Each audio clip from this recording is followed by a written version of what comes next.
সন্ত্রাসী হামলার প্রতিবাদে রাজবাড়ী জেলার প্রকাশিকা আয়োজিত আজকের মানববন্ধন কর্মসূচিতে বক্তব্য দেওয়ার সুযোগ প্রদানের জন্য তাদেরকে আমার পক্ষ থেকে শুভেচ্ছা জানাচ্ছি। বন্ধুগণ, আমরা দেখছি প্রতিনিয়ত সাংবাদিক তার কাজ করতে গিয়ে হামলা, হয়রানি, নানা রকম তার কাজ কর্মসূচিতে ব্যাঘাত ঘটতেছে, এরকম কাজের শিকার হচ্ছে। কিন্তু আমরা অতীত থেকে পর্যন্ত দেখে আসছি এই সমস্ত মামলা কখনো কোনো বিচার হয়নি।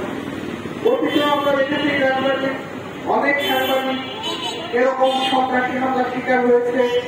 অনেক সময় এই সাংবাদিক তার সন্ত্রাসীদের সাথে আবার মীমাংসা করতে বাধ্য হয়েছে।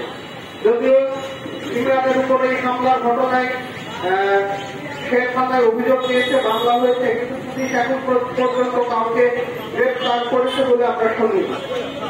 তাই আমাদের সহকর্মী ইমরান হোসেন মন্ডলের উপর যারা হামলা করেছে তাদের দ্রুত গ্রেপ্তারের দাবি জানাই। পাশাপাশি এই যে আমরা এই ঘটনায় যে নির্যাতন নিয়ে মানববন্ধন করছি, অতীতেও আমরা এরকম কর্মসূচি করেছি, কিন্তু তার ফলাফল আমাদের খুব একটা সুখকর হয়নি।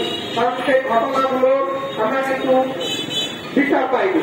আমরা এর আগেও দেখেছি গত বছর 21শে ফেব্রুয়ারিতে শহীদ মিনারে ছবি তুলতে গিয়ে হামলার শিকার হয়েছিল দেশ সমান্তরের সাংবাদিক আব্দুল হালিম বাবু।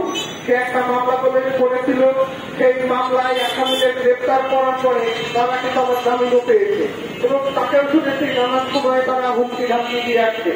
তা আমরা চাই এই সমস্ত ঘটনার সুস্থ বিচার হোক এবং যারা প্রশাসন রয়েছে যারা জড়িত এসব ঘটনার সাথে তাদের দ্রুত গ্রেপ্তার করা হোক এবং সাংবাদিকরা স্বাধীনভাবে তার পেশায় তার কর্ম যাতে করতে পারে তার নিশ্চয়তা প্রদান করা হোক। ধন্যবাদ সবাইকে।